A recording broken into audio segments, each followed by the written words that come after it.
Hello and welcome to Today in the News on Vanguard Live. I am Precious Chukudi. We start off with the front pages of the papers and we'll be looking at Vanguard first.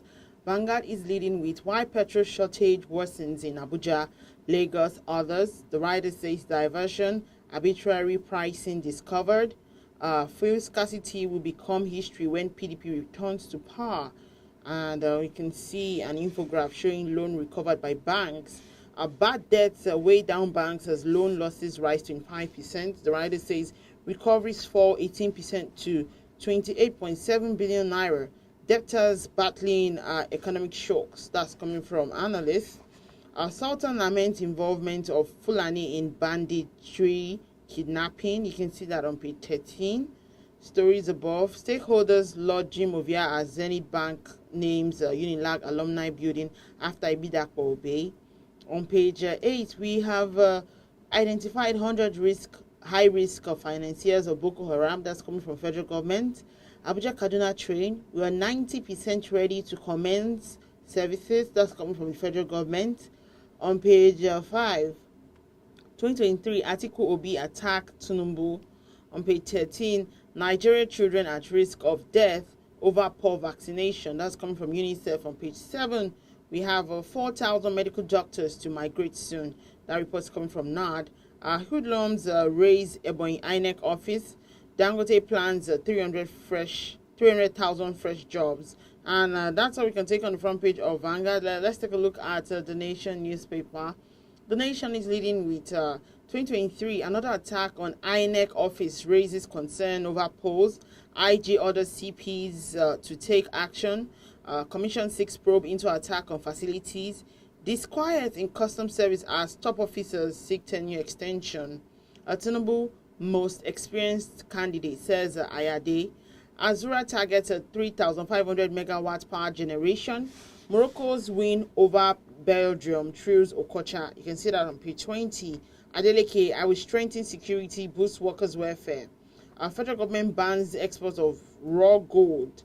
And that's how we can take on the front page of the Nation. Let's take a look at the Punch newspaper.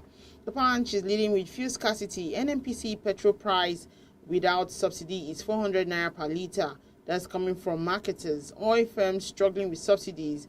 Government cannot be Father Christmas. That's coming from Ipman.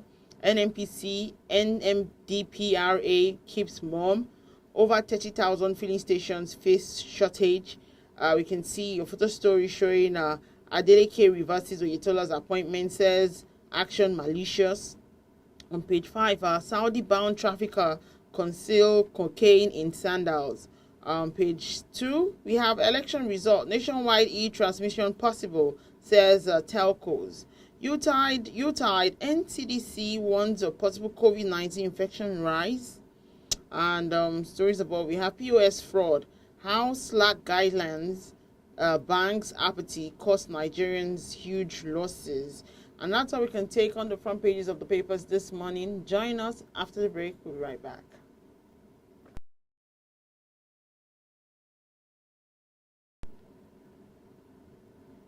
All right, welcome back. If you're just joining, it's still Today in the News on Vanguard Live. I am Precious Chukudi. Let's take a look at some of the stories we have on the front pages of the papers this morning. We're going to be looking at why petrol shortage worsens in Lagos, Ogun, others. And, there were indications on the weekend that the prolonged petrol shortage in Lagos, Ogun, and environs is worsened by illegal practices, especially arbitrary pricing and diversion to unauthorized locations. Checks by Vanguard show that some independent oil marketers who complained about high cost of lifting the product of depots have devised the means of taking the product to wherever they can get higher returns instead of filling stations. Vanguard also gathered that due to the shortage and the high demand for the product, some companies and other corporate users are willing to pay more, compelling diversion by some marketers. Also, a reliable source in Apapa, Lagos, who pleaded anonymity, said that there are abnormal times, independent oil marketers leave the product at about 200 naira per litre at the private depots. They incur additional costs of using diesel to move it to their outlets in different parts of the nation before selling the product at between 210 naira and 240 naira per litre. they have another option of selling it at even higher prices to companies, including transporters, which need the product to enhance their operations. And the checks for that indicated that the outlets of many independent marketers were shut yesterday, while a few that opened sold at between 220 naira and 240 naira per liter, depending on location.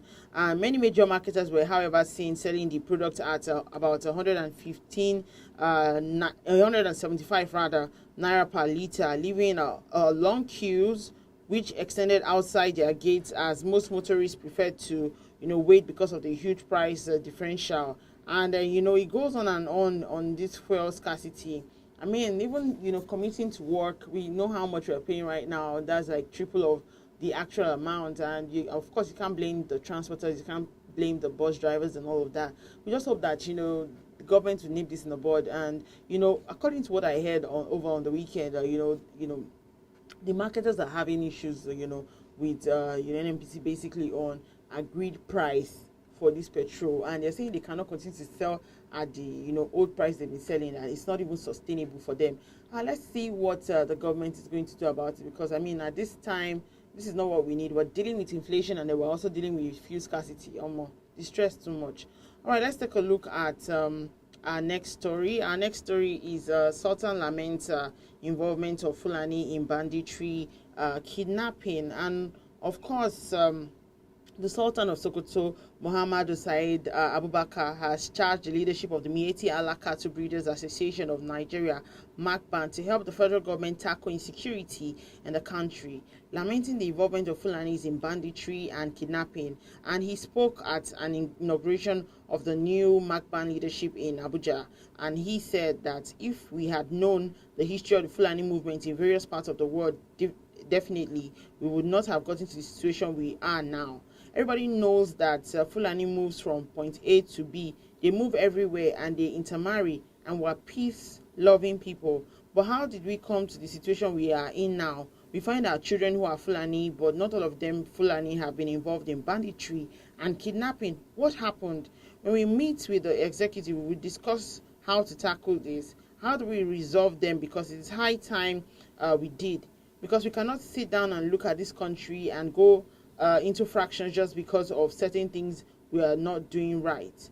And meanwhile, River State chapter of MACBAN has denied the allegation that its members killed and attacked two indigents of Agbeta 2 in Tabon community of LMA local government area of the state. Recall that the group had allegedly invaded Agbeta 2 and reportedly killed two persons, causing panic in the area. But the chairman of MACBAN in River State, Yao Musa, described the allegation as outright lies, politically motivated to tarnish the age-long relationship that existed between communities in Eleme and the Fulani group residing in the area.